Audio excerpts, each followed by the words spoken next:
I'm stuck. Oh, I'm stuck. I'm stuck on the. I'm stuck on the. I'm stuck on the. I'm stuck on the wrong screen. Yeah, help. Hi. I spent half my day yesterday thinking it was Saturday, and the other half of my day thinking it was Thursday. But it's Thursday today. I was thinking that yesterday. I taking a day off in the middle of the week is bizarre. Like, it's still not used to it yet. Oh my god. All right. There's going to be some updates to the channel for membership coming soon to a YouTube near you. I'll be uploading later today, so take a look out for that. There's going to be some members only stuff also coming out on Saturday and Sunday this weekend. Fridays, Dump Fuck Friday is going to be pretty crazy, I suspect. So make sure you subscribe and join us for that. Today, oh, the bar is not up here because we just reached the goal yesterday, Tuesday. So we will bring the bar back after Friday. And I haven't set a goal for today because, like, I don't know, I'm just gonna try to survive. I'm just gonna try to survive. Today we're gonna watch this video, which you may have been able to figure out from the title and the link in the description if you want to look at it yourself. It says, "Has Trump ruined America's reputation around the world?" with Ian Bremmer. Now, I did a quick, like, Wikipedia of who Ian Bremmer is, and there doesn't seem to be anything, like, super duper controversial about him. He's said some things that make some sense, and other things that are like, I don't know. I like that Canada is a pivot state. That's kind of funny. But he did apparently accidentally coin the America First slogan, but it says that he was, like, he unintentionally came up with it, but it says that there's a citation. So, like, I don't know about that. There's, like, a couple of things in here. So if you're interested in learning a little bit more about him, he's written books and stuff. So, you know, if you're interested. He's also part of the Eurasia group, which seems to be reporting on emerging markets. So it's like it's economy stuff, which, I mean, I guess that's kind of gonna skew the bias of the video we're about to watch. So yeah, if you're interested, here's the Wikipedia article for him and his group. There isn't really much information about this group, but I didn't dig super duper hard. So, I mean, if there's anything wacky about it, it's nice picture, feline. I like that. Very nice. And then, of course, the link to the video itself is in the description. Also, let's just check out this 323,180 views. This is from November of 2025, by the way. So, needless to say, there might be, like, a little bit of a skew here. Apparently, his G0 Media has its own fucking YouTube channel, but I don't care that much. Governor Gavin Newsom sits down with Ian Bremmer, president of Eurasia Group, founder of at G0 Media, and one of the most influential geopolitical analysts in the world. I don't know if that's true or if that's just a tooting of horn, but I mean, I'm not gonna pick on it. Together, they assess whether the United States is still seen as a reliable global partner. Bremmer breaks down how President Trump is reshaping alliances, why U.S. foreign policy feels increasingly improvisational, and how adversaries like Xi Jinping and Vladimir Putin exploit American dysfunction. They also examine the administration's Middle East strategy, whether the United States is quietly pursuing regime change in Venezuela. They definitely weren't doing that quietly. So we're going to get a little bit of a retrospective. Oh, and whether our fear of artificial intelligence can be solved by good political leadership. So we're about to jump into like a billion different topics here that are like spread across. So we're gonna take a look and we're gonna see. We might end up spending 2 days on this. We might end up with a part 1 or part 2, but you know, we'll get through it. We'll get through it. And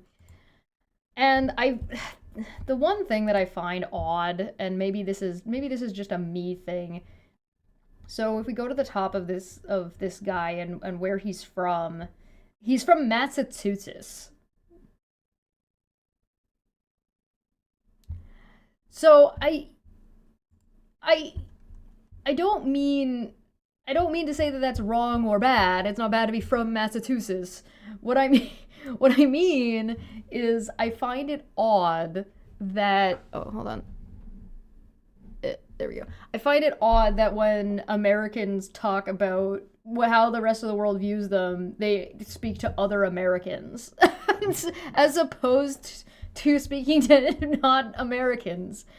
And I'm wondering, like, how much of this, well, and we're gonna find out, right? How much of this conversation ends up being about, like, economics versus what the actual vibe in that country is. Because so far, I'll give you my answer real quick. So, has Trump ruined America's reputation around the world? Yes. And does the rest of the world hate America right now? Did the rest of the world ever even actually like you that much to begin with? I think might be a better question. And that's how I feel about this so far. But, you know, I'm not going to judge. I'm not going to judge yet. I don't know what is about to happen. I do know that Gavin Newsom has some, like, stark things, particularly related to the LGBTQ community, that he's not so great about. Like, he's not so good about that. So, I don't know, but I'm gonna be tentative, and we're only gonna talk about, like, this conversation. So if it's better or worse in one way or another, we'll find out as we go through this together. All right? As we go through this together, we're friendly here. I don't even think I wanna look at the comments. I'm Australian, and as long as Trump is your president, you will never be trusted. We stand with Canada. I think the short answer is yes, everybody fucking hates you right now. People have been unimpressed with you for a little while. But let's see. Let's not get ahead of ourselves. I'm getting ahead of myself. It's me. I'm the problem. All right. Go. Talk.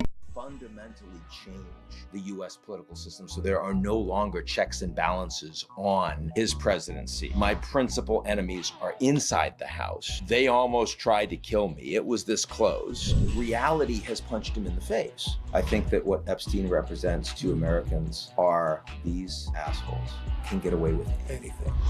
Coming up next on this is... has anybody double checked to see if Governor Newsom is in the Epstein files?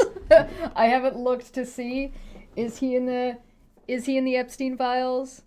I believe what he said about the genocide in Gaza was that somebody said that there is no genocide in Gaza, and was it Ben Shapiro he was talking to that said there was no genocide in Gaza, and he said, I agree with you, but I don't know exactly what the context was.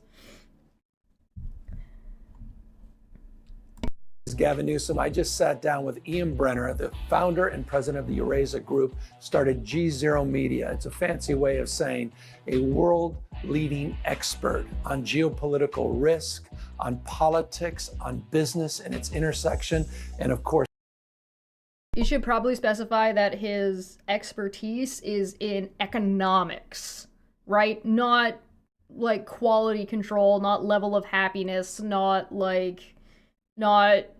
relations from like a PR political. So like, for example, somebody who was like incredibly good at understanding the vibe of a nation and keeping that in balance. I would probably, the first person I would think of is, England. Oh, fuck the shit. What's his name? World War II. Brain. Oh God.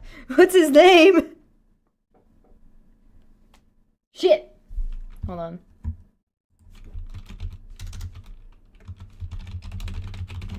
It's gonna come to me as I pull it up. No, fine. Brazil, British Empire. No. Churchill! I got there. I got to Churchill before I got to Churchill in the thing. Churchill was incredibly good at understanding like the vibe and how to balance that vibe. So this guy is not that, and that's not to say that that's bad or wrong. That's just for context. This guy isn't like a professional in getting the vibe of like how the people and the governments feel. He seems to be a economics guy. course, this week highlighted by the visit of the Crown Prince of Saudi Arabia. There's so much to discuss around the world we are living in, the trend lines that define this moment, and what to expect in the future. This is Gavin Newsom. And this is Ian Bremmer. It's so California. Look at the colors. Like, this is like it's so California. It even like kind of tried to look like graffiti for his name. Ian Brenner, it's good to be with you. Good to be with you, Gavin. Where were you? We're in San Francisco. Yes. You made it all the way out west. I did. Are you a product of East Coast?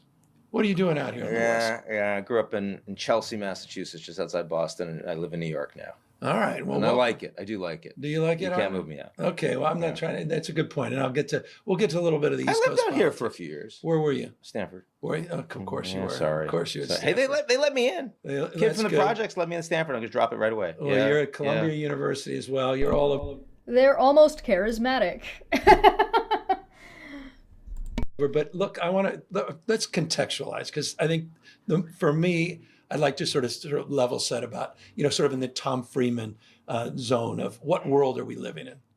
I mean, what world are we living in, sort of globally? What are the trend lines that define the world we're living in? What's your sense of the moment we're in globally, geopolitically? Well, the biggest thing that is so unusual in your and my histories is that the United States, we are now driving the greatest level of geopolitical uncertainty, right? It's not China, it's not Europe. That's true. I would agree with that. I think that seems to be a consistent through line. That is the sassy comment that Carney keeps making at Donald Trump and saying he's changing everything, which is very amusing. But yes, I would agree with that. Russia's certainly a problem, but comparatively small. No, it's the question of what does the United States want? It's whiplash from one administration to the next. And it is absolutely an unwillingness to be the reliable partner on the set of rules that the Americans had instituted and mostly, though not always, live by: collective security, free market trading, the rule of law. I think this is what Americans want to believe about America. I don't know if that is actually what America does. Free trade does not actually seem to be, in practice, what is happening in the United States, but I think it's what the United States purports to do and says that it wants to be doing. Making companies people removed the free market. Having monopolies vertically or horizontally is a problem. Giant mergers like Disney and Fox or Warner Brothers Discovery have killed the free market. Having crazy huge oligarchy or these massive too big to fail conglomerate companies, things like McDonald's, Walmart, Facebook, it seems to be, is that the Google are like, you do not have a free market in the United States, and you haven't had it a long time, because a lot of things that like Teddy Roosevelt has done as like Mr. Trustbuster have just been sort of paved over. Foreign aid. And like the rule of law in the United States is a little bit of a joke right now. Like, it's kind of a bit of a meme, and it's been a little bit of a meme since Donald Trump's first presidency. Like, his first term. So, like, the fact that man, got impeached and then nothing happened. And then he and basically everything Donald Trump has done, and also, like, the fucking bullshit Doge stuff, his second term has been, like, from a legal standpoint, a fucking joke. Like, an absolute fucking joke. Until something actually happens or gets done. Again, the Epstein files, big fucking deal, right? Like, that's a big problem. And the fact that, like, when was Jeffrey Epstein originally arrested? Like, was it 2000? Like, hold on. Or, like, even when he was initially charged. So,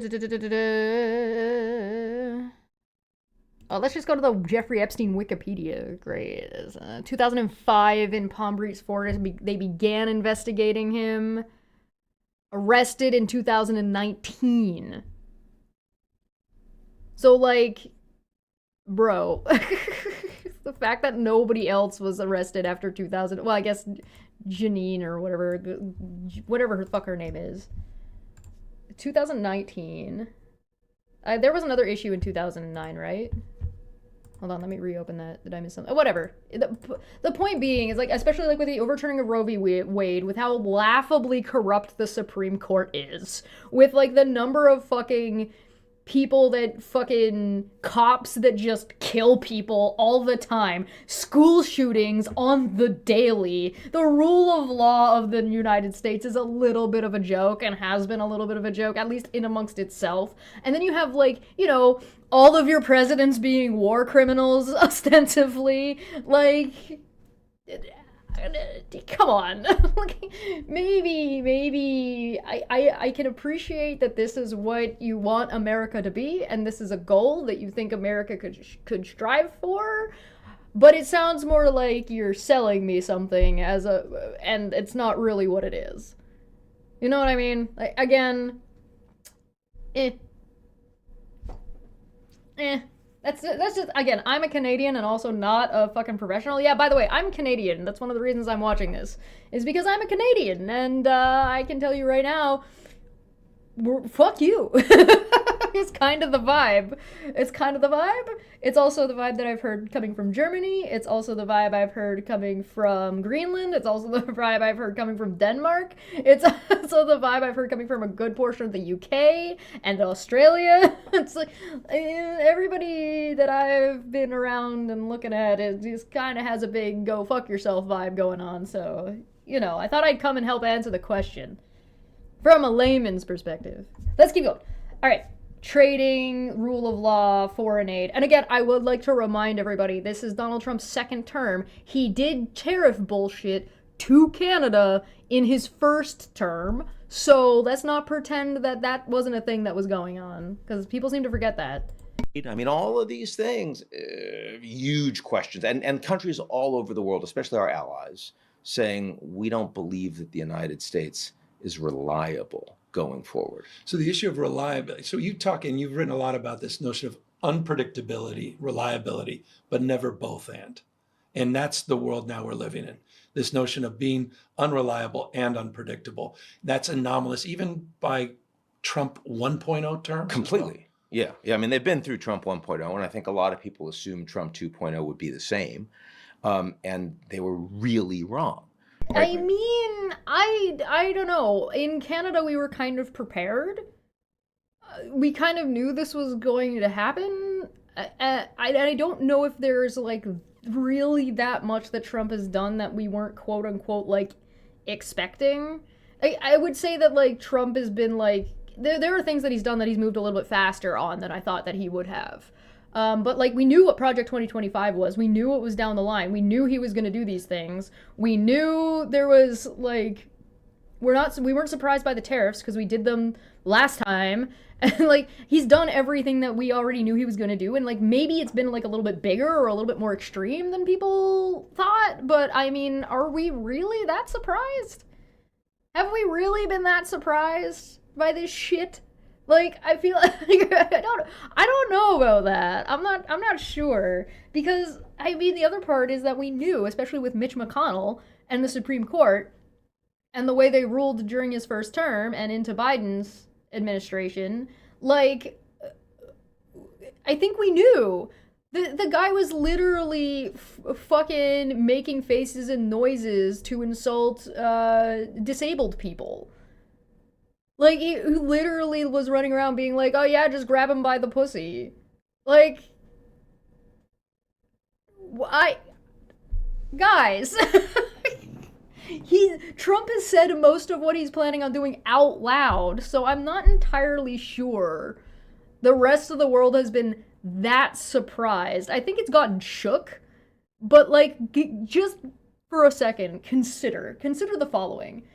How quickly Canada was able to reroute a shitload of trade, not just for Canada, but for other countries like Australia, like South Korea, like Indonesia, like all of it. So like there's, like the Gripen was right there.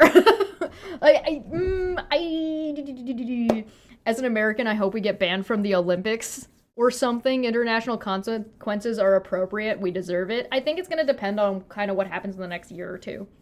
Because the Olympics are not this year, right? I think they're... Are they this year? That's not right. I looked it up last time. I've forgotten. In the chat, if you were surprised, like legitimately did not know Donald Trump was going to do some of the stuff he's doing, can you like give me a 1 in the chat? Anything that's not a 1, I'm going to assume you figured kind of what was going to go on. I'm just curious. I just want to get like a quick vibe check to be like, is anybody really that surprised? Is the Winter Olympics this year? We should just let Canada host it again.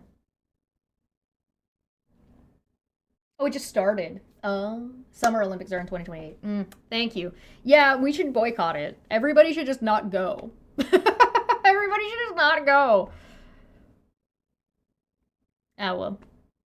I feel bad for the athletes, to be perfectly honest.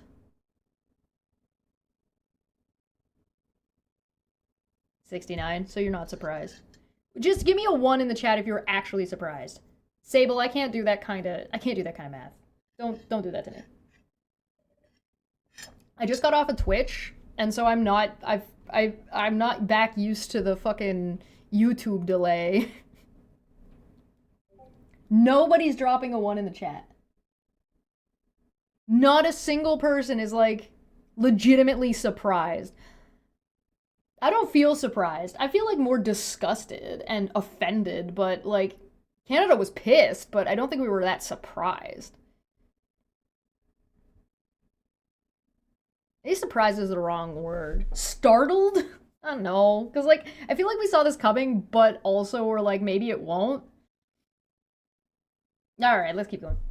So much more consolidated power under Trump, so much more willingness to break the furniture on tariffs, you know, for example, on trying to do peace deals, for example, just a very, very assertive, this is my opportunity.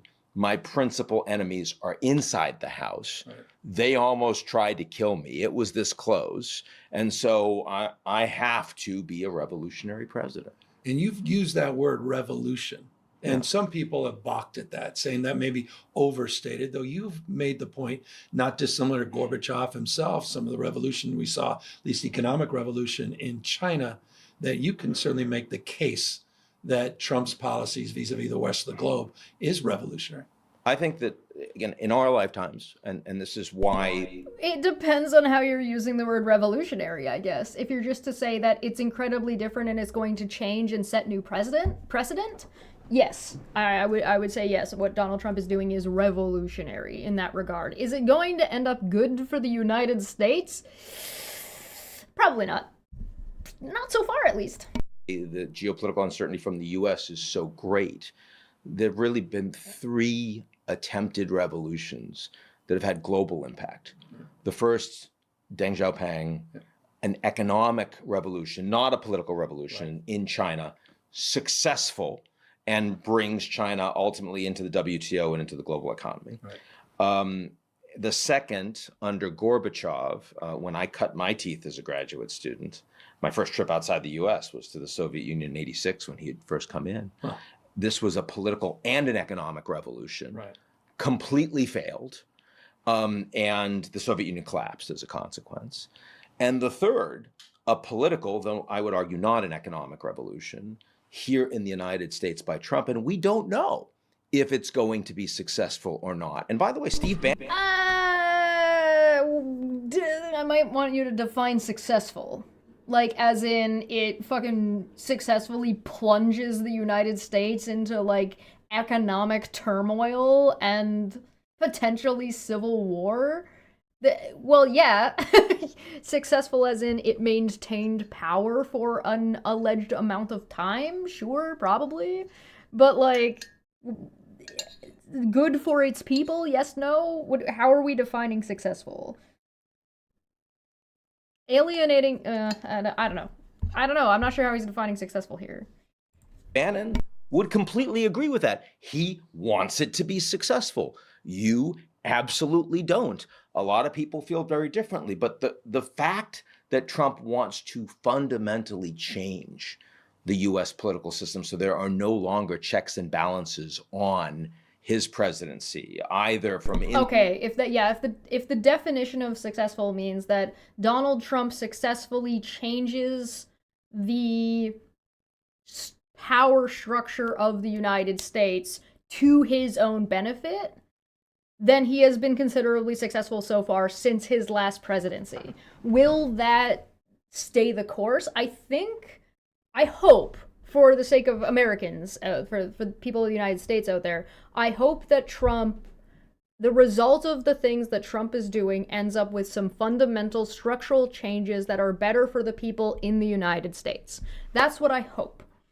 That would mean he would not be successful based on the standard that Ian is provided, because he would have only half succeeded. He would have caused the change, but it wouldn't have been to his benefit, because he needs the second half. I hope so. I hope this is halfway successful. I hope Trump halfway succeeds. But it's interesting. Trump wants to fundamentally change the US political system so there are no longer checks and balances on his presidency, either from inside the administration or from the party or from the administrative state.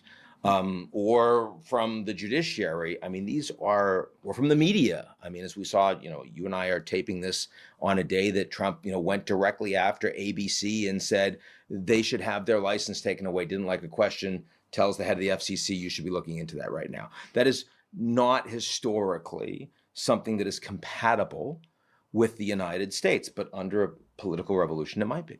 And you say not an economic revolution, a political revolution, but you just referenced the economic revolution in China. Some have equated the economic policy shifts in the United States to aspects of Chinese state capitalism. This notion that we have seen, or not just notion, but we've seen some of the transactions that have come with the 10% ownership into Intel, obviously these golden shares with US Steel, NVIDIA and AMD, even MP Materials here in the state of California, disproportionate number of California-based companies. Yeah. Aspects, sort of component parts of state capitalism, though have they not entered into political context? Industrial policy, absolutely. You just picked all the big ones, right, by the way. So, I mean, it's not like you can say that across the U.S. economy at all. The biggest American companies are spending lots of money on the Trump administration to ensure that... it's an oligarchy. I think we can all sort of get on the same page that the United States is currently dealing with an oligarchy. They have a handful of people who own all of the business and own all of the money. So there's a massive disproportionate wealth disparity in the United States when it comes to its citizenship. So you can say, this is why people keep saying the United States is a third world country dressed up in a first world suit. It's the richest country in the world, but fucking people working full time at Walmart have to subsidize with food stamps.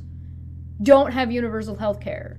You can't go to the doctor without being bankrupt. Like, you have to work 3 jobs a day. Like, the median income across the United States is disgustingly low. Minimum wage is disgustingly low in the United States. And so, like, this is the thing. This is the thing that people are talking about when they're talking about, like, nobody on the planet fucking who looks at the United States says, that's what I want in my country, especially when there's other countries to compare to. So, congratulations. The United States has a really, really fucking high GDP. It's a shame everybody's starving and miserable. What the fuck? That they can continue to essentially capture the regulatory environment, not the other way around. Right. So my view is that there are similarities between China and the United States in the way the economy runs. In China, the state captures the corporations. In the United States, the corporations capture the state, right? Where in Europe, right, the state actually stands pretty much outside, and its superpower is a regulatory superpower, which sounds great for the social contract until you realize that there's no growth attached to it. Exactly. Yeah. So Okay, now I'm gonna call bullshit on no growth attached to something that is not fucking. I don't agree with that. I don't think that makes sense. Again, he's the economist, he's the expert, so he probably knows, and maybe if they delved into that a little bit more, then maybe I would agree. But based on the statement that, like, well, because the state is separated from the capitalists, there's no growth for the state, literally makes no sense. Because if you're taxing the growth that if the regulatory body is taxing the capitalist growth at a regular rate, then there is room to grow. Maybe this isn't what he's getting at. Maybe I'm misunderstanding. I'm trying to be more. I'm giving him more charity here because he likely knows better than I do. But it sounds to me like you're saying you don't have growth without capitalism. And that's just fundamentally not true. You don't need capitalism to fucking explore. You don't need capitalism to be curious. You don't need capitalism to invent things. You don't need capitalism to wanna, like, do shit. People get fucking bored, my guy. Look at what happened in COVID. COVID happened, and suddenly everybody and their mother picked up a fucking hobby because they had literally nothing else to do. He means growth for the economy, not the growth for the state. My criticism stands then. It's the same principle, right? Because why wouldn't the economy grow? That doesn't make any sense. Also, I don't think he's saying that Europe isn't capitalist. No, I don't think he's saying that either. He's saying that the state is separated from the capitalists. Right? He's saying the regulatory body is separated from the capitalism. Whereas he's comparing it to China, right? China has the state lording over, taking over the corporations. United States has the corporations taking over the state, and Europe has it separated.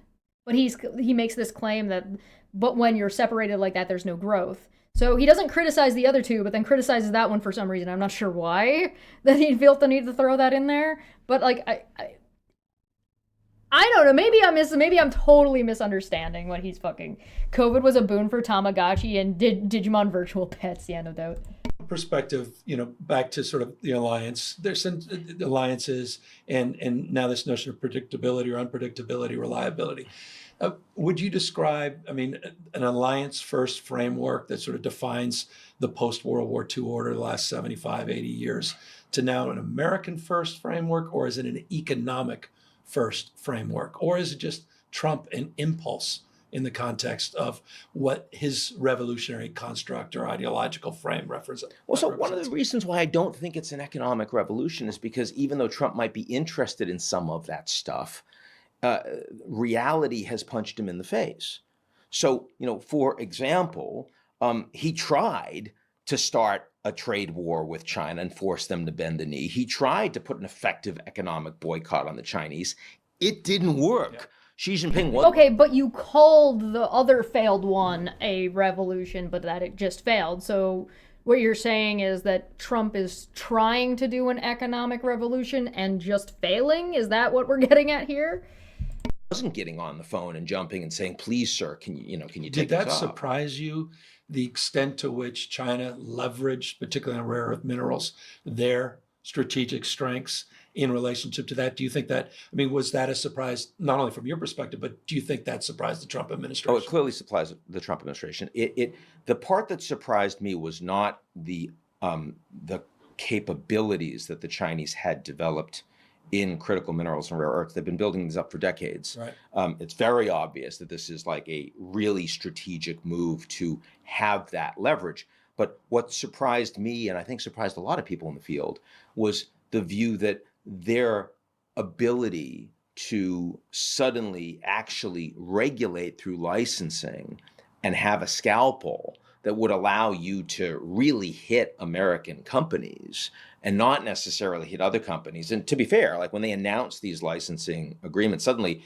everyone is trying to make applications to China, and it's thousands of applications, and they don't have the staff to actually deal with it. So it did cause damage. For example, China's relations with the EU right now are markedly worse than they were a few months ago, in part because they weren't as capable to really use this as a lever just against the United States and just against American companies.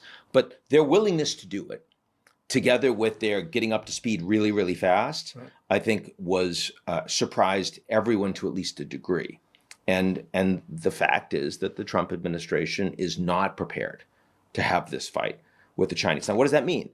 Well, in part, that means that the Americans need friends, need allies. It turns out inflation is higher than Trump thought it was going to be. And what does that mean? It turns out that like a lot of those tariffs on food and on coffee and bananas, other things, turns out, well, you got to take those off.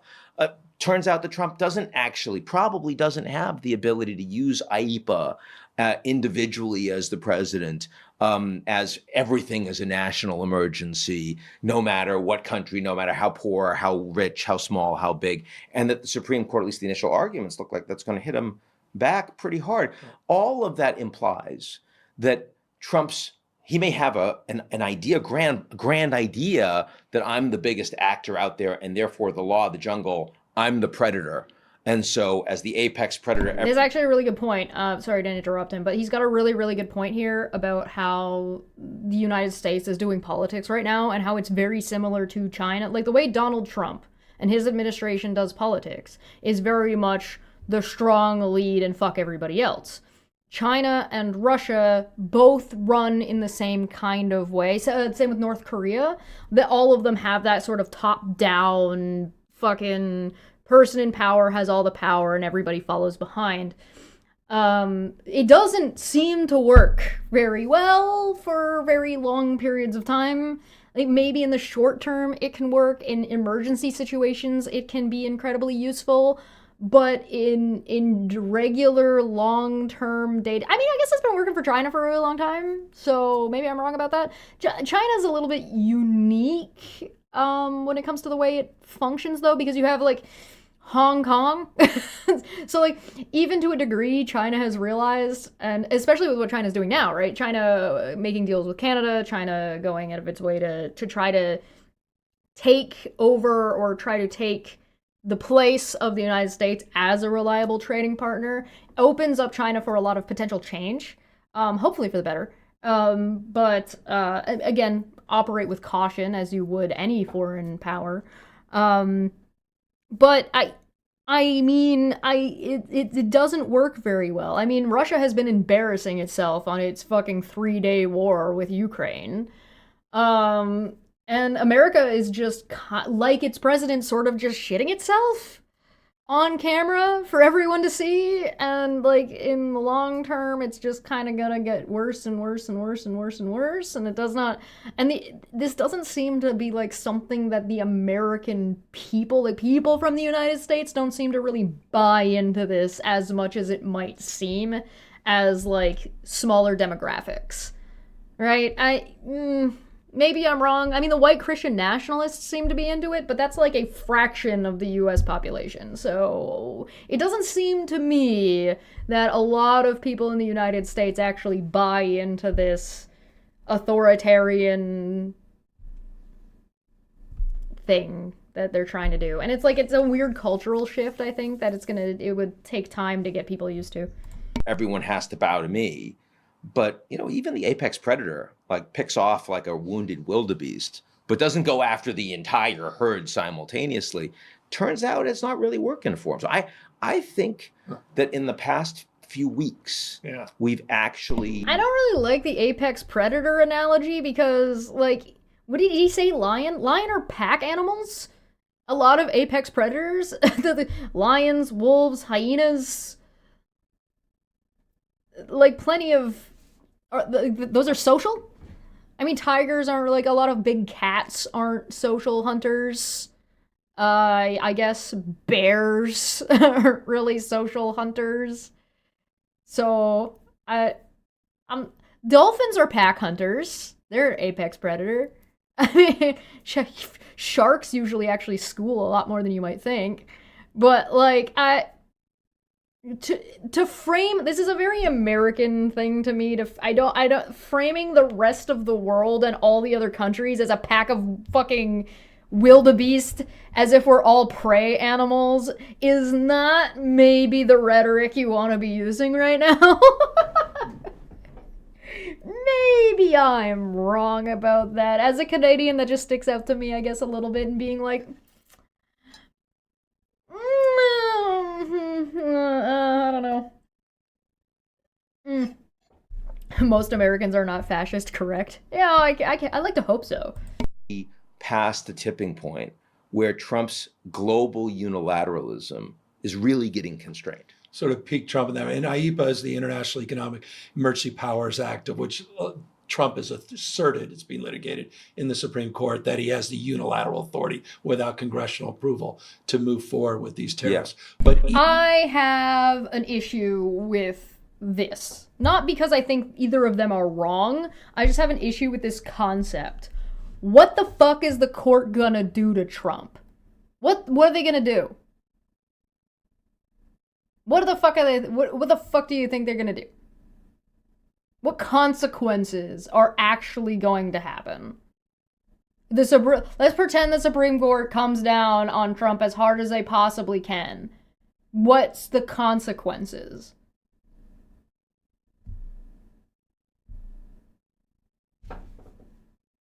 Because it seems like the consequences are kind of nothing. The consequences are maybe the tariffs go away. Maybe.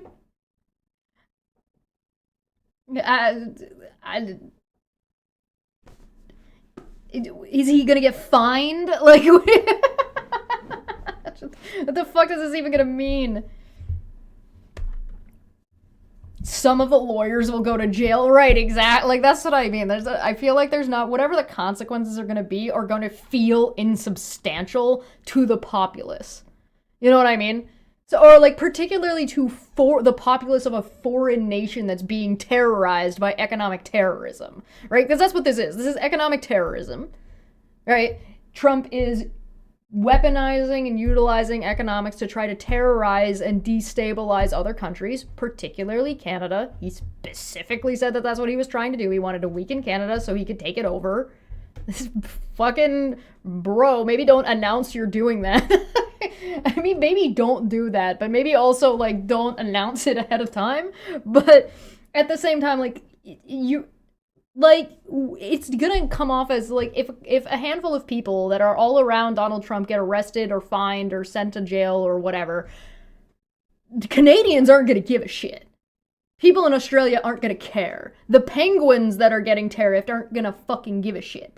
And I only say this because this is a question about, has Trump ruined America's reputation around the world? What do other countries think? Does the rest of the world hate the United States? I think we think you're incompetent. Like, we don't think your courts are useful. We think even that if your court does come down and actually does something, which is completely unreliable because we think your court is corrupt as shit. Like, laughably so. Like, cartoonishly evil. Like, your country right now is being fucking cartoonishly evil. That's the way you're viewed. That's what people think. So it's like, it's almost hard to hate you a little bit because it's like, it's so laughably ridiculous. So, but at the same time, I'm like, guys, even if the Supreme Court comes down on Donald Trump as hard as they fucking can, and that means that Donald Trump is still the president, and nothing actually really happens to Donald Trump, nobody else is gonna give a shit. Trump faced zero consequences, and we all go, yeah, of course he faced zero consequences. Exactly what we would fucking expect. It's true, I am also cartoonishly evil, but I'm not responsible for the death of a bunch of fucking people and a bunch of fucking children.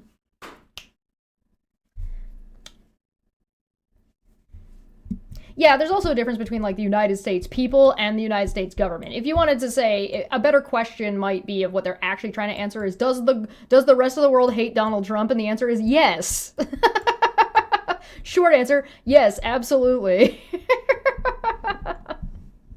even Of course, if the Supreme Court adjudicates against that authority under the merger, he still substantially can find other avenues to advance the tariff. But it would take time. Yeah. And expectations for where the global blended tariff average from the United States would be would probably be 3 to 6 points lower than they presently are. Which is roughly, what is it? It's 17, and it depends on the day. It depends on whether you're saying what he has or what they're actually implementing, but something between 13 and 17, And it's the highest since the 1930s.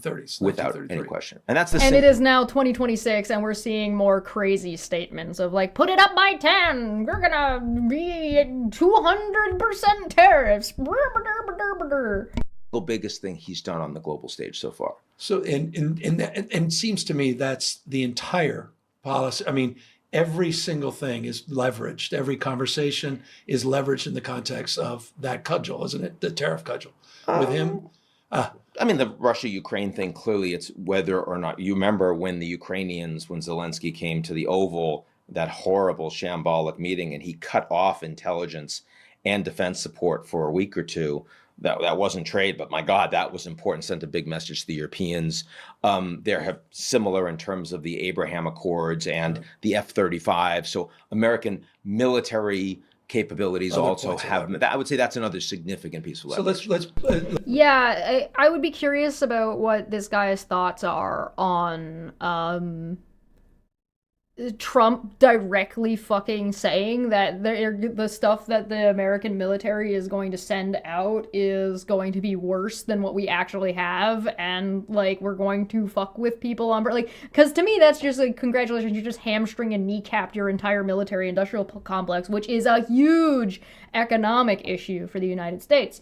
But also, like, currently the F-35 deal is being weaponized against Canada, where Donald Trump is trying to say, hey, you need to buy more of our F-35s, even though we still haven't finished a single one yet. You need to buy more of them, and if you don't buy more of them, or else, you Canadians, and we're all like, we don't care. He wants to lower medicine prices by 1,500%. Yeah, I know. Let's reinforce that in the context of the meeting that the president just had in the Oval Office with the Crown Prince of Saudi Arabia.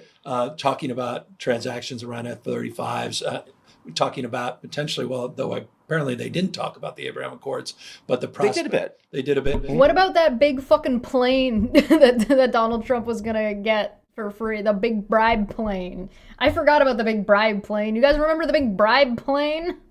What happened to that? What's going on with that? The brand new Saudi Arabia Air Force One. To pull potentially to get Saudi Arabia as part of that. So give me your over-under in terms of that relationship, which is to me fascinating, also deeply predictable, because there's sort of a crony component of that as well. There's a little bit of self-dealing that seems to attach itself, respectfully from my perspective, to all things Saudi Arabia and the Trump family.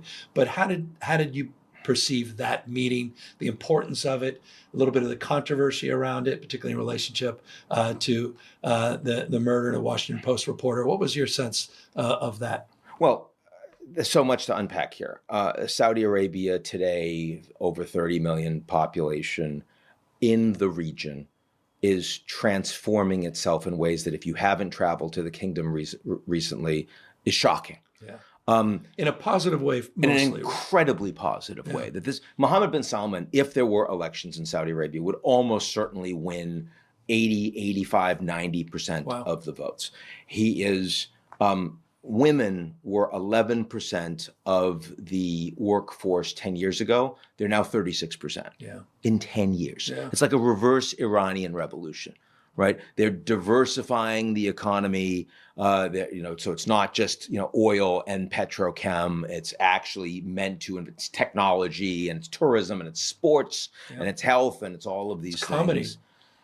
They even did that comedy festival recently. Absolutely. And so you go and you see that suddenly, like, men and women are actually able to talk to each other. And I remember the first time I went to Saudi Arabia, local men referred to women as MBOs. Moving black objects, because they were completely covered by the niqab, and you couldn't see them aside from this little slit, with their eyes. and they certainly weren't playing any role in terms of social public culture. That has completely changed. There are no religious police on the streets anymore. All of that is extraordinary. So I'm gonna look this up.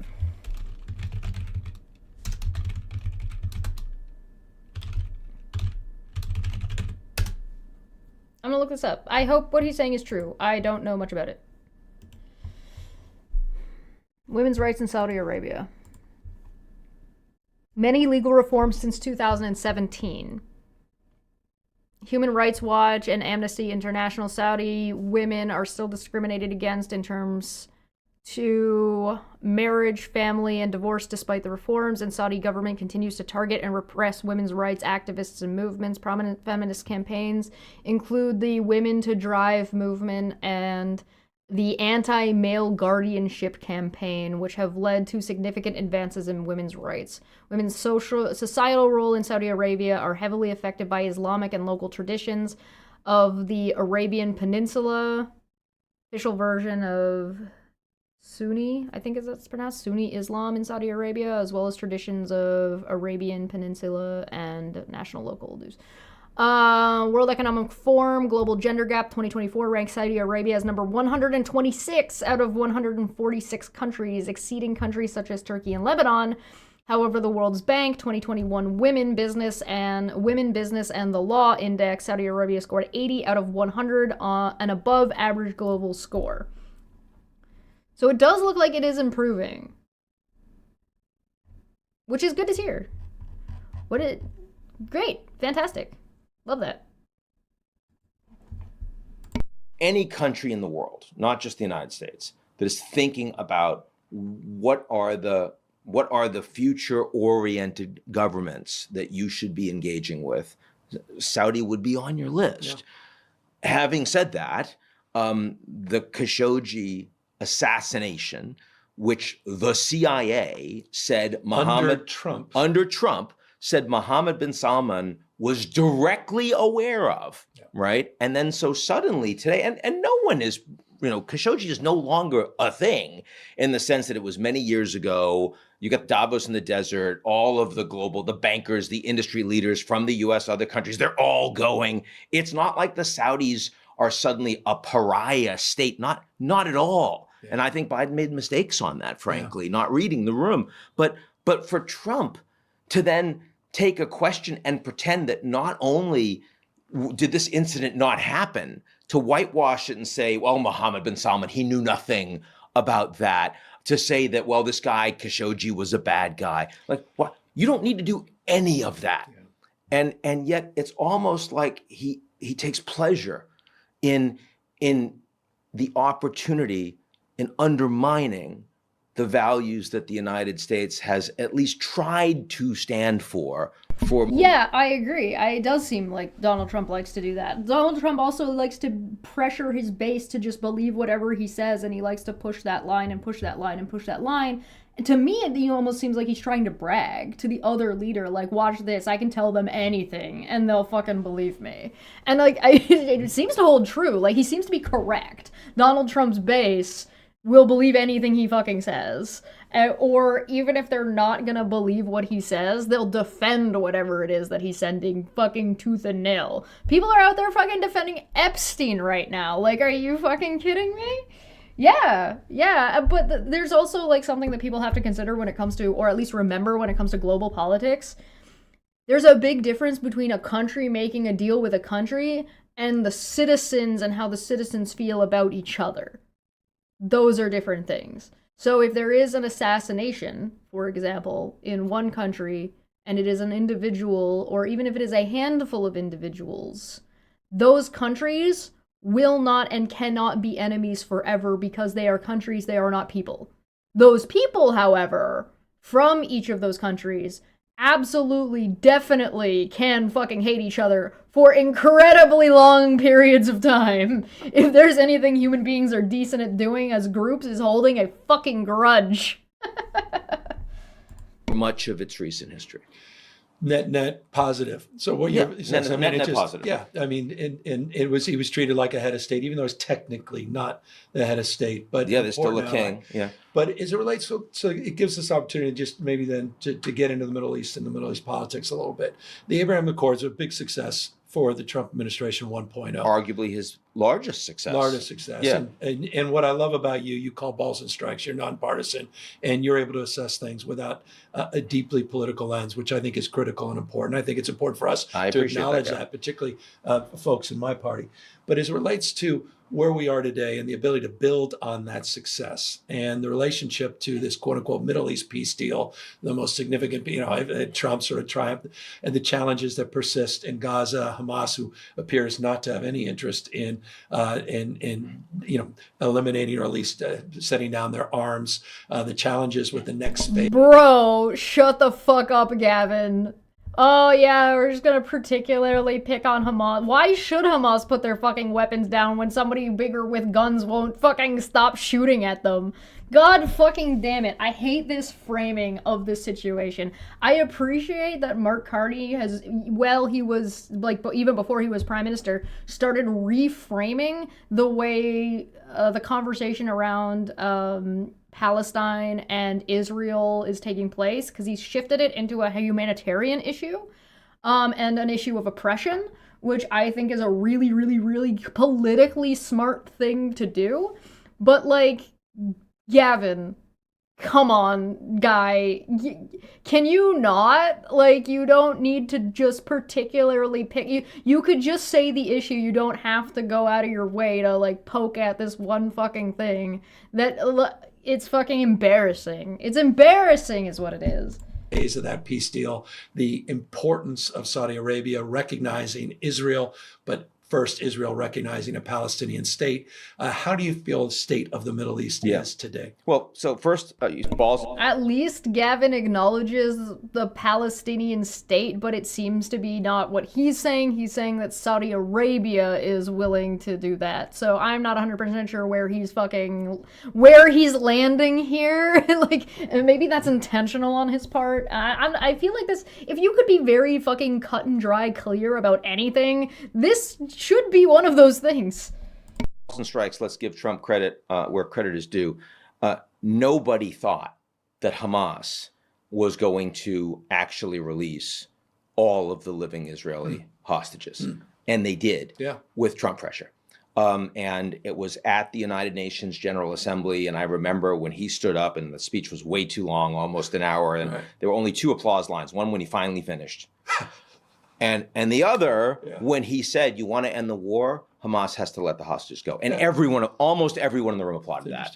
And so, but no one thought it was going to get done. He got it done. He got it done by also orchestrating a summit on the sidelines of the UN General Assembly. And you were there in New York with me as well, with all of the leaders from the region, not the Israelis, saying, here's the 20 or 21 point plan, depending on who you talk to, that they then mostly got agreement on, and recently they just got it passed by the Security Council, which is remarkable. The Russians and the Chinese abstained, and everyone else Israel was a little bit. They were a little bit on the sidelines. They were chippy. I would like to take this moment to remind everybody that a bunch of fucking right-wingers in the United States in positions of power sent an angry letter to Canada, the UK, and France, because Canada, the UK, and France all signed off on being like, Israel fucking stop. When we all, like, when fucking Canada, UK, and fucking France went and circumvented the United States to be like, hey, fucking cut this shit out. I don't know, man. I'm back to, is this a question about whether or not the rest of the world likes the United States or not? Is that actually what we're talking about right now? Because it doesn't... I'm not entirely sure about this. All right, I'm trusting that this guy knows more about it than me. So let's take a look and say, what was it called? The Abraham Accords? Abraham Accords. All right. Let's see what actually I mean, I'm not gonna say actually, because again, I assume this guy knows more than I do.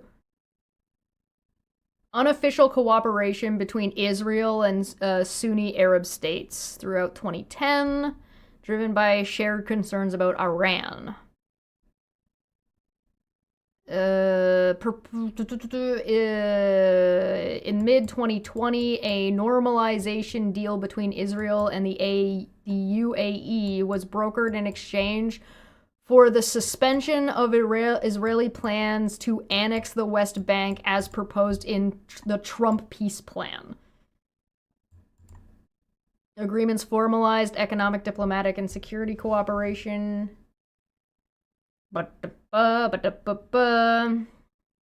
Reactions in the Arab world were mixed. While governments expressed support, public opinion in many countries remained opposed, particularly due to the Accord's lack of progress on resolving the Israeli-Palestine conflict. Despite this, the Accords led to new initiatives in trade, defense, energy, technology, and cultural exchange. The name Abraham Accords was chosen to reflect the heritage of Abrahamic religion, Judaism, and Islam.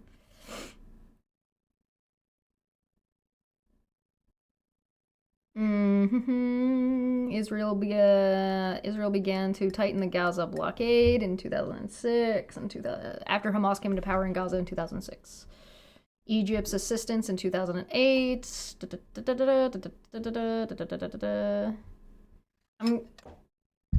I feel like, I don't know, that I might be, maybe I'm wrong. Like, maybe I'm wrong, and like maybe this does belong to Trump. Maybe to September 15th, 2020, the Accords were mediated by the United States under President Donald Trump. Normalized the relationships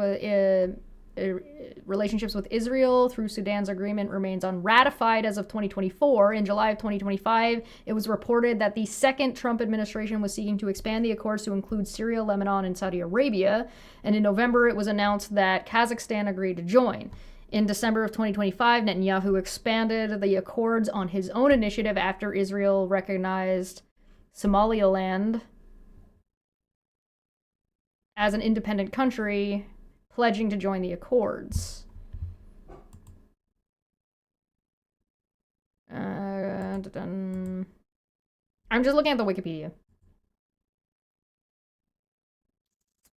Over 29 days, Kushner and Burkowski negotiated with and traveled to Bahrain before closing the deal on September 11th, 2020, in a call between Trump, Netanyahu, and the King.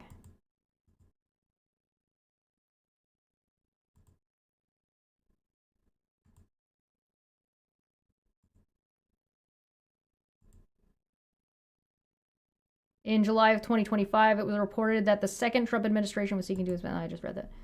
Trump's peace plan administrator. For Sudan, it included the removal of the U.S. List of state sponsors of terrorism and access to international financial support. The Accords were presented in elaborate ceremonies and widely promoted by the Trump administration as a major diplomatic achievement. Well, Trump says that he did a good job. The whole Jared Kushner thing is sussy as fuck, by the way. This is all 2020 stuff. I'm looking for, like, 2025. December 10th, 2020, President Trump announced that Israel and the Kingdom of Morocco had agreed to establish full diplomatic relations. I mean, you could consider those wins. I mean, I think that's fine. After Trump left office in February of 2021, the State Department spokesperson changed, blah, blah, blah. In July of 2025, it was reported that the second Trump administration was initiating expansion. On September 29th, 2025, in a speech delivered at the White House press conference, Donald Trump announced that Israel had agreed to the Trump 20-point Gaza peace plan and stated that the Arab Accords could potentially be expanded to include additional countries, including Iran. Okay, so here's the problem. You know what I'm not noticing? It is 2026, and I can't help but notice that there is still a genocide happening. And the fact that there's still a genocide happening tells me that, stop it. Trump's envoy Jared Kushner, blah, blah, blah. Yeah, this does not seem to have what I'm looking for, so maybe they're referring to something a little bit different, but if I mean, I don't know what Ian's opinions are about is there not a genocide? We kind of have a decent idea of Gavin Newsom's there is no genocide. He leans towards that side of things. But I'm not really sure how, let me search for the word Palestine. It doesn't seem to be in here. Palestine peace plan. Okay, here it is. Primary countries, Palestine, Palestine, Palestine, Palestine, Israel, Palestine, dashed, Israel, Palestine, Asia, Palestine. It's just listed so far. Yeah, okay. So Palestine isn't even really talked about in this article at all in the Abraham Accords. It's mostly just a reference to, like, it's like just mentioned and like, let me give you an example. Here, let me show you. Like this, right? It's all just this. It doesn't actually, you see what I'm saying? It's like just citations mostly. It doesn't actually talk about the genocide at all. It's fucking foreign relations. Like, I mean, I guess Palestine exists. The Israel-Gaza conflict, right? But then it doesn't, like, this is in proxy conflicts. Like, military conflicts with Benjamin Netanyahu specifically. But, like, then it just goes to link to its own thing, right? As opposed to, like, it does not seem like the Abraham Accords actually deal with the genocide. That does not seem to be the case. So I'm not sure. Again, supposedly both these men are more intelligent than me, and at least one of them is a professional more so in this field, or is a professional, has a PhD in global economics. But maybe I'm not getting it. Maybe it's just I don't understand what they're fucking getting at here, because this just doesn't seem like fucking this feels like it's a lot of hot air. And why do you need to pretend that the Abraham Accords were doing something that they don't seem to be doing if they were so successful? Maybe I'm misunderstanding something here. But go on. Security Council, which is remarkable. The Russians and the Chinese abstained, and everyone else Israel was a little bit. They were a little bit on the silence. They were chippy. They were chippy. That's the right word. Chippy. Yeah, I like that. No, but that was another remark. I don't know what that word means in this context. But to go from a position where the United States had been almost isolated completely on the global stage in its support to Israel, to having the U.S. lead diplomacy with the Security Council voting in favor and only 2 abstentions from American adversaries, that's an extraordinary win. Yep. Give him credit. When Trump went... It's global... Like, as in the United States was the only one supporting Israel? Because, I mean, everybody was pissed when the United States vetoed the ceasefire.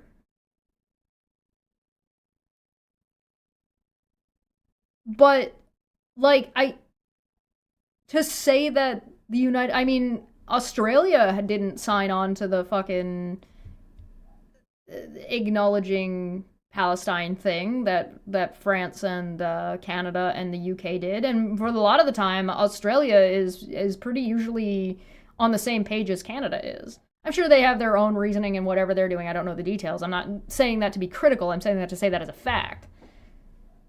So maybe I'm just not understanding, because it seems like we're just talking about 2 different things and one's being lumped into the other. Maybe somebody who's smarter than me and who knows this better can leave me a comment or something and clarify this for me, because it seems to me that we're talking about 2 different things. We're talking about the Accords, and then we're talking about Palestine's independence and the genocide. And it seems like the Palestine's independence seems to be getting lumped into these accords, which seems like it's part of this point peace plan, but doesn't seem to involve Palestine, which is strange. I don't know. Maybe I don't understand. Maybe it's just lost on me. Maybe I've missed the through line here, in which case I apologize and I'm just stupid. They're clearly related, but I'm not understanding this through line, because they seem to be saying that Donald Trump has made serious progress about peace between Israel and Palestine, and in the year of our Lord, again, this is in 2025, so this is in November of 2025, so maybe they were more optimistic, but it seems to me that as of 2026, this doesn't seem to be happening. So maybe like they were being a little bit optimistic about it, maybe a little bit naive about believing whatever Benjamin Netanyahu, the war criminal who is wanted, that for whatever reason the United States doesn't want to arrest him. Why the fuck doesn't the United States want to arrest Benjamin Netanyahu? I don't fucking know. But maybe I'm just lost in the sauce. Maybe I've just lost in the sauce here. Went to the Knesset and gave that speech. He was a hell of a lot more popular there than Prime Minister Netanyahu is, right? Yep. Clearly. That is a really low bar. That is a really low bar. I don't know. Okay. I mean, I guess he's less disliked than Israeli Hitler, probably. Fucking.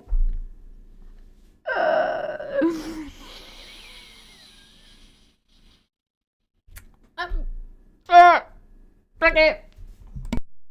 That's the positive. Yeah. Negative is getting this deal from ceasefire to a Palestinian state is really, really not looking very likely right now.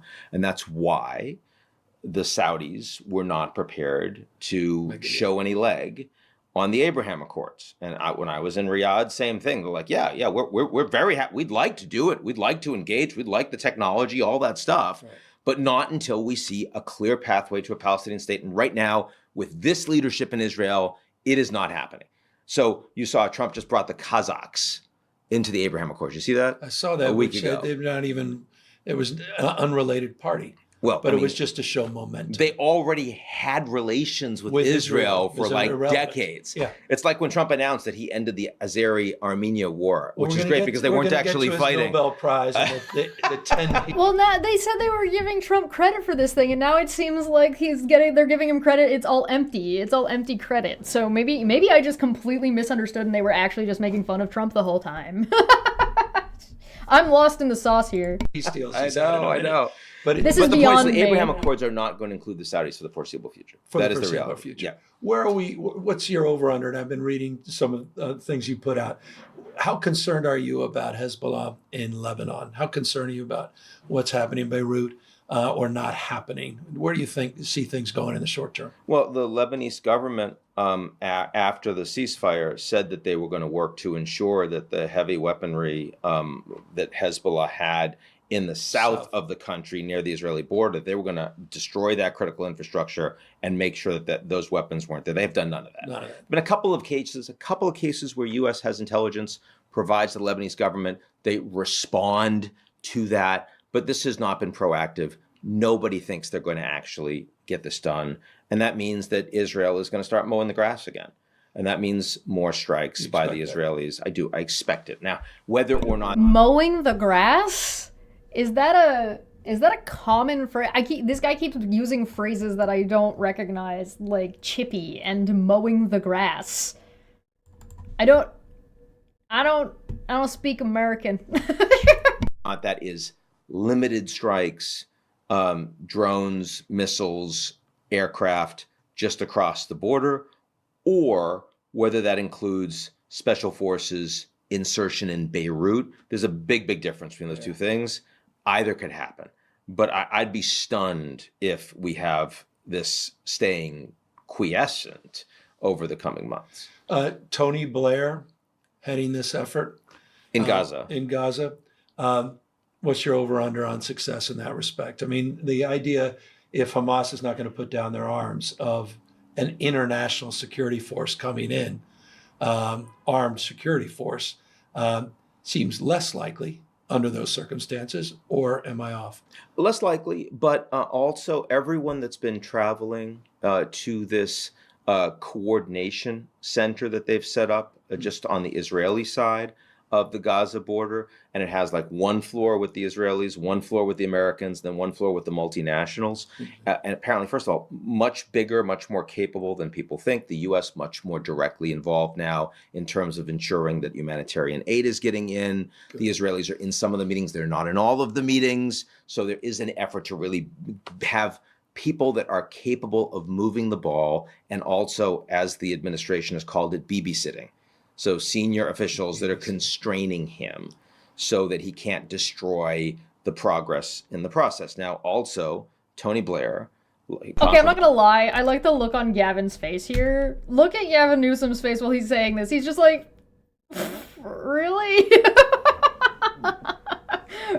Even he's not buying this. By the progress in the process. Now, also, Tony Blair, a controversial figure, but is well regarded, well respected in the Gulf. He brings far more political influence and leadership to a Gaza role than anyone else plausible. Interestingly, the Jordanians have been really opposed to him. And I haven't been able to figure out why. No history when he was prime minister and with the king. I mean, with Iraq a little bit, sure, of course. but still surprising to me. I mean, it might be that Abu Mazen is opposed to it and has used the Jordanians to say, hey, you know, sort of, he's going to be tough on us.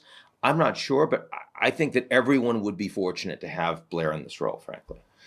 Your perspective was the right thing to do to go in and go after those nuclear facilities, the United States, and those strikes? Well, they worked, right? I mean, you know, you're talking. So what is the opinion of the people that are there of the United States? Because that's what this video is supposed to be about. And I'm not against the history lesson.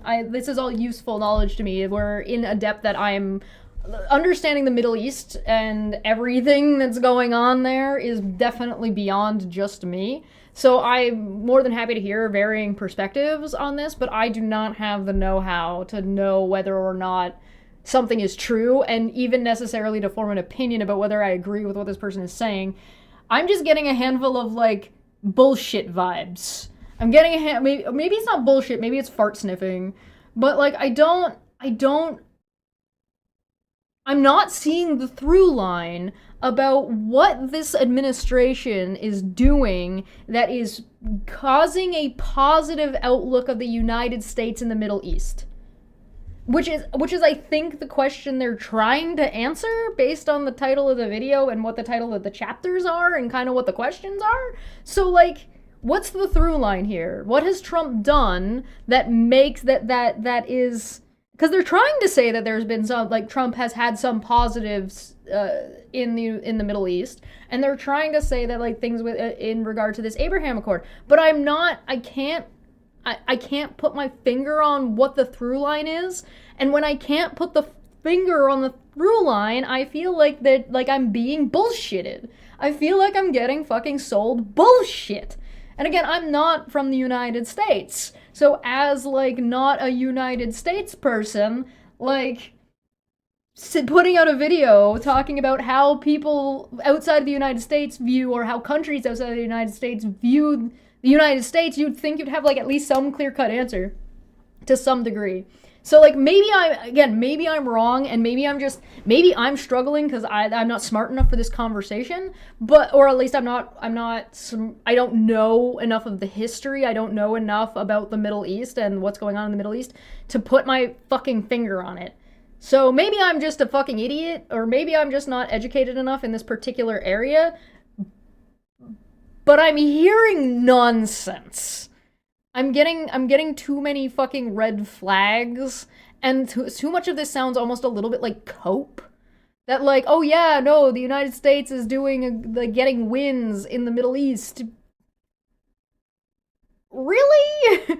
I do seem to remember Trump alleging that he definitely caused peace in a conflict between Pakistan and India, and both Pakistan and India said, "What the fuck are you talking about?" So I'm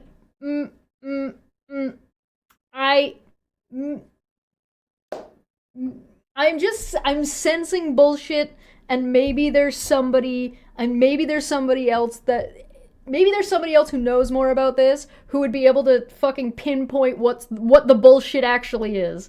Cause I'm getting vague, I'm getting juggling topics, I'm getting crosstalk about which things we're talking about, and usually when people who know topics are doing something like that, they're playing hide the ball, I usually start to get suspicious. Usually start to get a little sussy.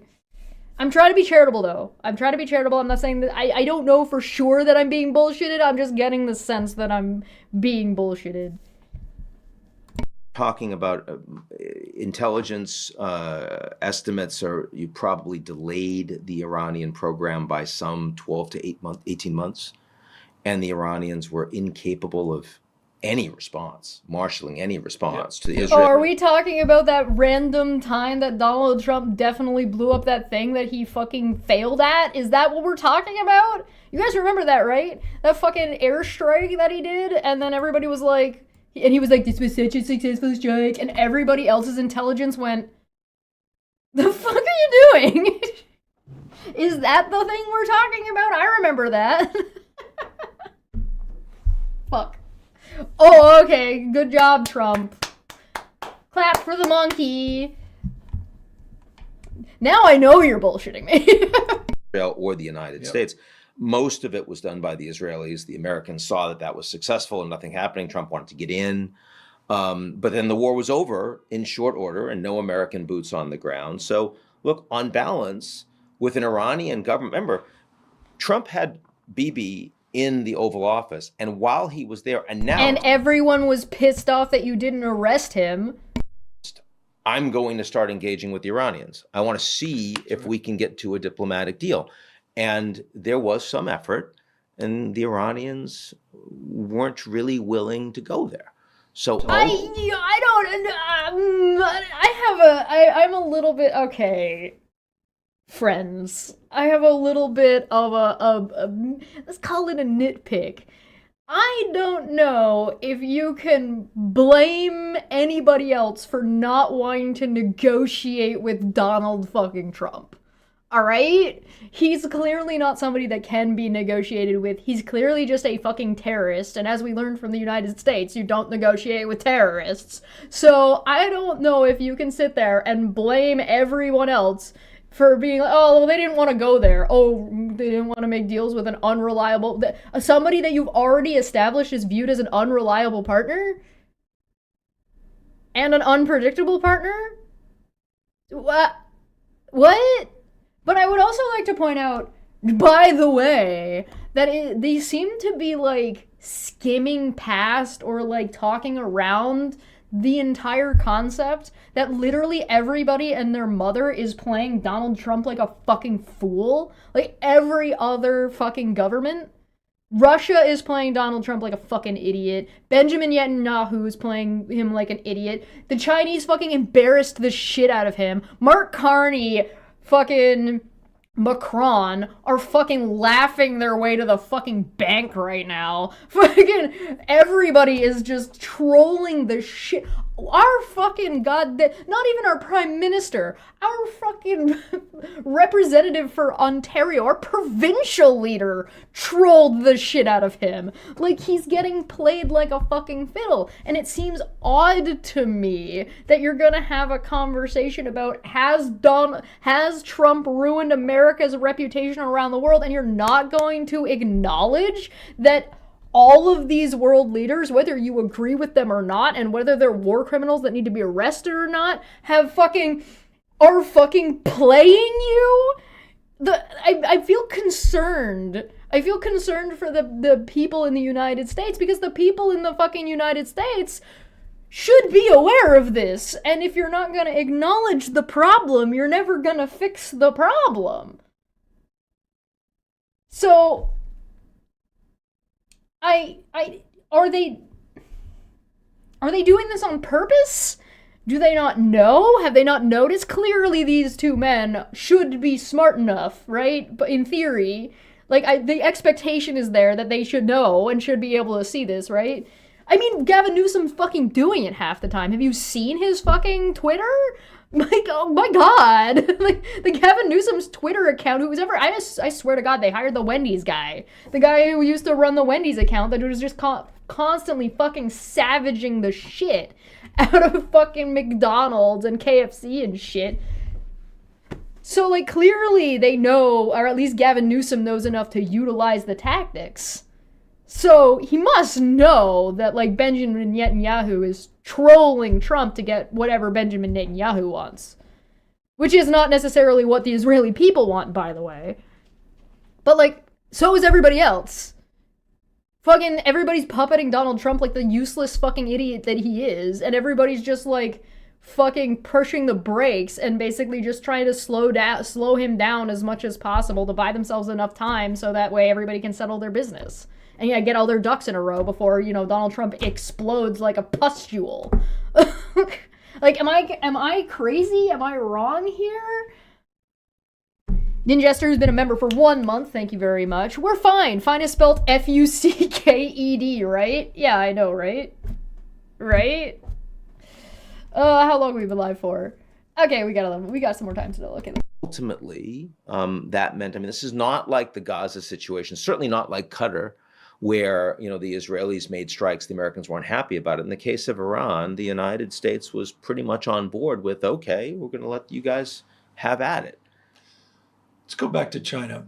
It's interesting to me, just with a weaker economy, we talked a little bit. This notion that they were able to flex with a little more precision and push Trump back, though we still have outrageously high tariffs, and that's going to impact, is already impacting prices, as you suggest, but Yep. particularly this Christmas, where I think 80% of our toys come from China, et cetera. So we're going to feel those impacts. And they're starting to actually make people are starting to absorb the realities of these tariffs in a way. Those first few months, they appeared not to be. And so there's back to this notion that certain realities are hitting Trump in the face in terms of how he positions. But give me I am not convinced that that's true. They keep saying this stuff is hitting Trump in the face, but Trump doesn't seem to have noticed. Maybe I'm wrong in that assessment. Like, I agree that these things are backfiring for what Donald Trump seems to be intending them to do or what he wants them to do, but he seems to just keep doing it as opposed to like being like, hey, this keeps hitting me in the face. I feel like he's not noticing that it's backfiring and doing it more. How are the soybean sales? Red Cedar, you can't just say true things like that to people. What are you talking about? Sense, the Biden years vis-a-vis China, how Trump is posturing that relationship with Xi. Where do you see things going, even beyond the situational politics today, around the immediate, decompressing a little bit of that stress after that APEC meeting? Where do you see things going with China in the next 2-5 years? The Chinese are very confident right now. They believe that the United States, as a country that is less reliable, is creating big opportunities for China long term. Okay, so Roger, what is your issue? Do we need to have do we need to have a timeout? Do you need to calm down for a second? What's your problem, dude? What's your issue? Settle, contain the calamity that is your memories. We're adults here. Tell me what your problem is, and maybe we can address it. U.S. shuts down USAID. Who's going to be the principal on the ground in the global south? Going to be the Chinese. U.S. doesn't show up at the COP summit that you just went to in Brazil. Who's driving technology at scale for post-carbon energy? The Chinese. Right. The Americans are scaring off brown people. The first one, I'm not really sure. The second one, I can get on board with you. That might want visas to get top higher education in the United States. Who's now trying to make visas easier for people to come in? Yep. The Chinese. So Yep. Yeah, there's a lot of competitive stuff going on right now when it comes to visas and education. Canada's got some of the best education in the world for when it comes to universities, when it comes to post-secondary. So, and we have a lot of Chinese students that come into Canada every year for education. So, what's that's gonna look like in the next 2 to 3 to 5 years, man? I don't know, but I hope it's good. Like, I hope it's like I'm kind of excited for the cultural exchange. But I do think that both China and Canada should be wary of each other regardless. Long term, Xi Jinping is going to be there in all likelihood a lot longer than Trump is. Right. He believes this is an opportunity. I would argue he is also overplaying his hand. She. She is. Yeah. In which respect, or what respect? That when he decided to put that loaded gun on the table that said, here is what I can do in weaponizing these critical minerals that are utterly essential for everybody in the advanced industrial economies. Suddenly you have Europeans, Japanese, South Koreans, Australians, Canadians saying, okay, we can't rely on the United States, but these guys are actually a fundamental national security problem right now. And we've got to find it's a matter of both. You put it on the table, but now everybody's aware of it, right? So that, like, not just you put the gun on the table so everybody can see it, not the gun on the table that only the Americans can see. So, like, everybody has to be aware of that, and everybody's got to rewrite and readjust and redo a lot of, and look at what their stuff. That's one of the things that Canada's trying to take advantage of, right? Is that Canada, I mean, look at Greenland, but Canada wanting to take advantage of its mineral output. Way to work together, all of us, so that we have alternatives. In the same way that the Europeans had their eye There's on really nothing stopping the rest of the world from playing America against China and China versus America, and then taking advantage of both of them trying to compete with each other for this mineral release. off the ball on energy and allowed themselves to be dependent on Russia. Really bad idea for decades. In the same way that the Americans did that with semiconductors. Yeah, particularly the Russia gas pipeline in Germany, if I remember correctly. And TSMC right off of the Chinese coast. Really bad idea for decades. All of us have done this on critical minerals and rare earths. So, yeah, I think if you're China, you should have just, as they say, the Sun Tzu, right? When your enemy is making a mistake, let them. And don't intervene. And I think that the Chinese actually sort of have played a little too aggressively recently. I'm gonna put a poll up in the chat, and I'm gonna ask the question that the video we're watching is asking. I'm gonna let you guys answer. So, has Trump ruined America's reputation around the world? Yes, no. I'm gonna add maybe as another option. Yes, no, maybe, and I guess I'll put unsure. And you guys let me know what you think. I am curious to know what you guys think. Especially since a lot of you are not from the United States. Prime Minister of Japan said she would intervene on behalf of Taiwan. If they were attacked. The United States has had, Biden administration seemed to have multiple positions on this, and I don't mean that as an indictment, but this notion of ambiguity, I think, was part of a little bit of the strategy. Well, it didn't help that Nancy Pelosi also decided to go play by herself under the Biden administration. And there was some friction certainly there. What's the over/under on China moving on Taiwan in the next decade? Oh, decade is a long time, right? I mean, in the next. Over the course of the Trump administration, I would say actually quite low. And I would probably say that asking right now what's going on, again, this is from November of 2025, this video that we're watching, I would struggle to figure what's going to happen in a decade from now just because of how volatile things are right now. There's like a handful of things that I suspect are likely to be the case, but like 10 years from now, where some of these pieces fall and how long does it take everything to sort of restabilize? Do things restabilize? What does that stability look like? Is that stability really fragile, or is it pretty solid? I think everybody diversifying away from the United States and also diversifying in a way that's going to inhibit China from having too much power is probably a very good idea, but yeah. Look at the Wikipedia article on mowing grass. I don't... No. No, we're focused. You can't distract me. Don't distract me. Why would you say under the course of the, is that just because of years or because of policy with Trump? I think it's both. It's in part because the Chinese don't yet have the military capabilities in place. And you see every month there's a new corruption scandal that's hitting the top levels of the Chinese military. So how much would Xi... I really, really, really, really do hope. There's a lot of problems in China. Canada has problems too. I'm not trying to pretend we don't have issues.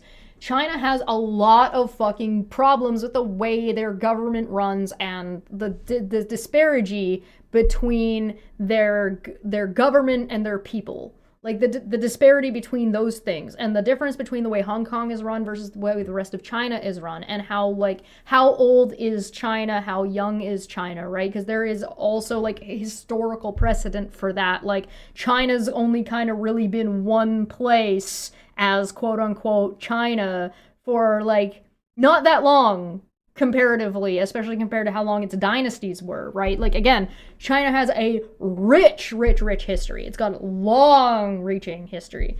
So I'm not entirely sure. Like the way their government structure is it does seem there were riots in Hong Kong not too long ago. If China wants to play on the world stage with everybody else and sort of replace the United States as this trade partner, then China is going to have to acquiesce to some of the rest of the world's expectations when it comes to human rights, right? They're going to have to acquiesce to the social norms that a lot of us are already used to. But China being willing to open its doors is, I think, a step in the right direction, and I really just hope in the next 10 years what we'll see is a positive shift for the people in China, to have what the people of China want, right? And I'm not going to tell them that they shouldn't be communists, and I'm not going to tell them that they shouldn't run their economy the way they want to run their economy. That's not what I'm saying. Canada has a vibe, okay? Maybe this is just a very Canadian of me. I don't want to tell you what to do. I just want to present you options. I want to present you options and opportunities to pick out all of your favorite things from the basket of stuff. So you've been playing with one toy for a really, really long time, and maybe you can add some of this to your toy. Or toy's a bad example. Here's a buffet of food. You've been eating one thing for a really, really long time. Here's some other food that you could add to your diet that might, make you feel better and be a little bit less toxic and might be maybe more healthy. That is a very smorgasbordy Canadian style of doing things. I don't want to dictate to other people. I would rather just present options. I noticed that Roger ran away as soon as I asked him what his fucking issue was. That's a shame. Oh well. Canadian runs on vibes a little bit. So I would really like to see in the next decade some movement in Canada in positive direction, more trains. I would like more trains, please. Could we have some trains done in the next 10 years?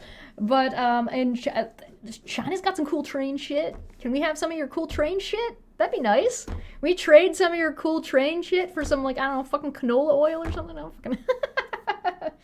I just want the best of both worlds, right? Why can't we have nice things? I'm curious to see what happens to the EV market in Canada with China being brought in. Do you still have your potatoes leftovers? No, it's also low calorie day, so I wouldn't be eating them today anyway. We want to rely on that to ensure, with a military that hasn't been used in sort of battle conditions, the way the Russians have, for example, and learned some things maybe they didn't want to learn at the beginning of that war. But then you also have the fact that the Chinese see that Trump isn't looking for a trade war, recognizes that he needs to bend the knee, that he needs to find a way not to cause problems for China. Again, this is power politics. This is the one leader is a person in power, and Putin has a problem with Russia right now. Sorry, Putin has a problem with China right now because China would see Russia and be like, hey, Russia is powerful, it's got da-da-da-da-da-da, and then Russia's been tripping over itself every fucking step of the way down the fucking stairs. And now they're seeing the United States do the exact same fucking thing under the exact same fucking principles. And so what is China gonna do? Is China go ahead and watch both of these major powers make that fucking mistake of that one person in power being a fucking useless moron and fucking hitting every fucking stair down the way and huffing your own fucking cope? Or is China going to learn from watching both of these fucking superpowers and be like, you know what, maybe we can be a little bit more diplomatic about this? Mutually assured economic destruction between the two countries for now, at least, even if the long-term path is towards decoupling. And, going to war against Taiwan, even if Trump's instinct, his impulse would be, that's pretty far away, not really my problem. But the Japanese, the South Koreans, the Australians wouldn't feel that way. And the Americans are very much on the ground there, and intelligence sharing and troops and all the rest. It'd be hard for the Americans to actually steer clear of that. And I don't see Xi Jinping as wanting to take that risk. Similar to the economy. The Chinese economy is not performing that well right now. He's not ready to launch the big bazooka at domestic stimulus. He's not suddenly going to... Yeah, there is not a war to obtain Taiwan by China is likely not in the cards for China right now. They're probably still going to maintain their political position and their framing of the situation, and that one China and Taiwan is part of China, which there are a lot of, as much as you can say the United States isn't cool with this and Japan would intervene, Canada's there. There was fucking not too long ago, there was a big freak out because it's somebody drove a boat between in this waterway that is protected, and China's like, nobody's allowed to be there, and America's like, somebody's driving a boat through. It was fucking Canada. It was fucking one little tugboat just being like, fuck you, we do what we want. So there's all kinds of posturing that's everywhere. But if China went to war to try to claim Taiwan, and if the United States, hasn't fallen apart by the time... I just do not see why China, with the direction the United States is going, I just do not see why China would attack Taiwan while the United States is in the middle of falling up, or at least in the earlier stages, I guess, of falling apart. At least wait until the United States is more destabilized from a militaristic standpoint. So, for example, if Trump does pull out of NATO all the way, and then they have to deal with all of the bases they have around the globe, and then they have to worry about paying, and then the economy tanking, and fucking Donald Trump guaranteed he's gonna print money, he's gonna do it, then you have to deal with paying or not paying service members and paying the military. And so that's going to destabilize the United States in such a way that would make taking Taiwan far more feasible for China,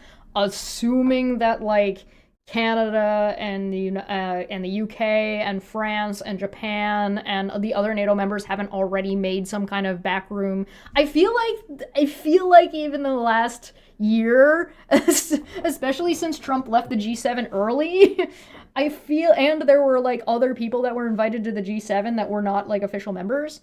I kind of think it would be foolish for a country's leader to not have already spoken with, at the very least, the other countries to be so when the United States fucking tries to pull this shit, what's our plan? What are we gonna do? So there's probably already chatter about that, if not at least some structure of a plan about what that's gonna look like as far as they're concerned. But to take all of the provincial debt and take it on at the federal level, because he doesn't need to.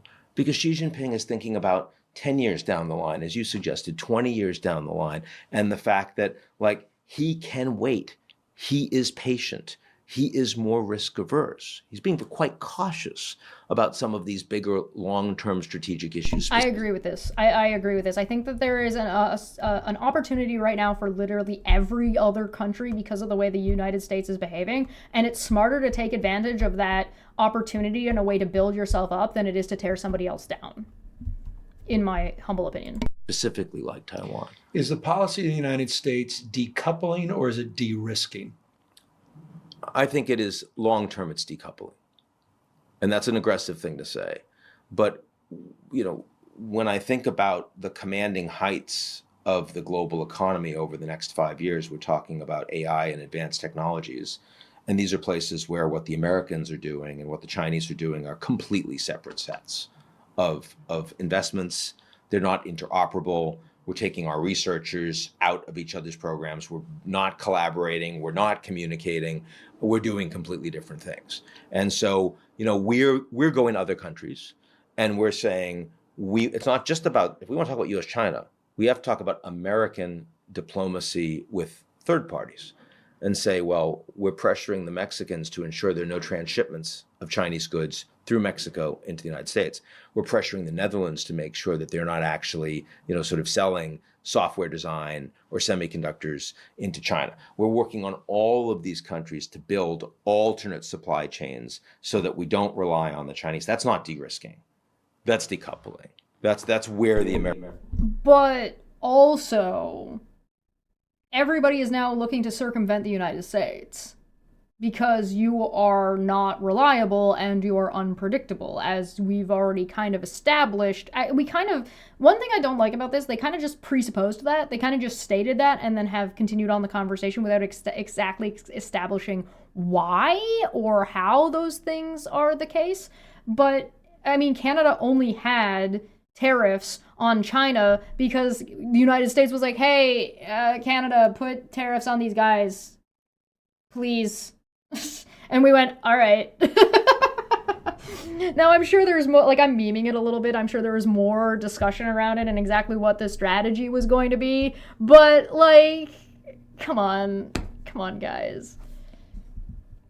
He tweeted about the US-Canada relationship this morning. Let's look. I haven't deleted Twitter yet. I'm sorry. Let me go find it. Tom recommended I check it out a little bit earlier, so I'll check it out now. Ian Bremmer. Ian Bremmer. Yeah, here he is. I don't dislike this guy, by the way. I'm not hating this conversation. I feel like that one bit they were bullshitting me, but I don't know. Let's see. I'm looking for something about Canada. Monthly missile drone launches from Russia. Americans do not... Oh, is this the one with the fucking Stephen Harper? Because there was like a... Oh, there, God, I saw a really funny clip of fucking John Crescent giving shit to Stephen Harper. It was funny as fuck, dude. I gotta show you guys that another day. Maybe next Thursday or the Thursday afterward. But Americans do not understand how angry Canadians are with Trump and the U.S. more broadly. Permanent damage done to America's once closest relationship. Is this an article that he wrote? This looks like a CBC article. Okay, no. Stephen Harper says Canada must urgently reduce its dependence on the United States. Oh, yeah, no shit, Stephen. You're only like fucking a year behind. 2 years behind, you fucking Goomba. Oh, that's funny. Former Prime Minister says Canada should consider hitting U.S. goods with tariffs as trade war drags on. This is from February 4th, so yesterday. Is this what you were talking about? Is this the tweet you were looking at? Show us tomorrow in Twitch. Oh, yeah, we can talk about it on Twitch. We got time to do that. We can do that for sure. Neoliberals, they can't think objectively about the situation because they benefit from the current system. Oh, I see. I mean, they've got a pretty cute dog. Oh my god, his dog's name is Moose. Oh, look at that, oh, probably redacted. That's funny. Oh, isn't that great? Yeah, there was like a whole ass conversation with a bunch of the former prime ministers and stuff in Canada, and I want to go over that, but we're not going to do that today. Americans are going long term, but there's a recognition that for the next 1, 2, 3 years, you can't actually get that done. You can't execute on that strategy near term. You mentioned Mexico. We can sort of connect the dot up to Canada. What is the Trump administration's bone to pick with Canada? What's the origin story? Should we stop there and then get into what is his bone to pick with Canada? Because that's a 5-minute and we're almost at the 2-hour mark. Should we come into what is the bone to pick with Canada? I think we should. I think we should save this for next time. Let's fucking go. Hey, it's about me. Hey, yeah, admittedly, I do not know enough about the Middle East to comment too much outside of I feel like I'm getting bullshitted a little bit. But, do not normally condone mocking people for their appearance, but Gavin Newsom is like a platonic ideal of a greasy-ass ladder climber. I think it's a little bit okay to make fun of the way Gavin Newsom looks, because he is clearly doing it on purpose. He's got a very specific vibe he's trying to give off, and it is like Silicon Valley, fucking California. Alright. We're going to cut there. Thank you so much for joining me today. I hope you enjoyed. Consider becoming a member. You're about to get new member badges and stuff coming in. So get ready for that. Enjoy. I will be back tomorrow for Dumpfuck Friday in the evening. Yeah, maybe I should. I don't know. I don't know if I can afford to do more streaming on Friday. I do a lot of streaming on Friday. Also on Debate Hub Saturday, we're going to be talking about philosophy. So join us over there for that. And Twitter has made Ian a bunch of money. Oh, really? You'll have to give me some of the details in the chat. I don't hate this guy, but I don't like either of them. Like, neither of them have convinced me that I think you're, like, good people that I should like. But, you know, that's not necessarily what they're here to do.